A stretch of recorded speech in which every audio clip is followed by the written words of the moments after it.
Welcome to Guide Guru. We hope this video helps. You're starting inside Gmail, signed into the account that receives the mail you care about. Once signed in, look at the left-hand menu. If you don't see more labels, click More to expand. Make sure you're in the web interface on a desktop or laptop for the full controls because the mobile app hides some labels. From there, don't open any messages yet. Your next step is to reveal the spam folder and prepare to inspect its contents safely.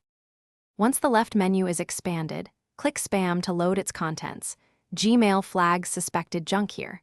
You'll see a list with a header showing messages automatically deleted after 30 days. Make sure to scan senders and subjects without clicking suspicious links. Use Preview or Gmail's Safe View.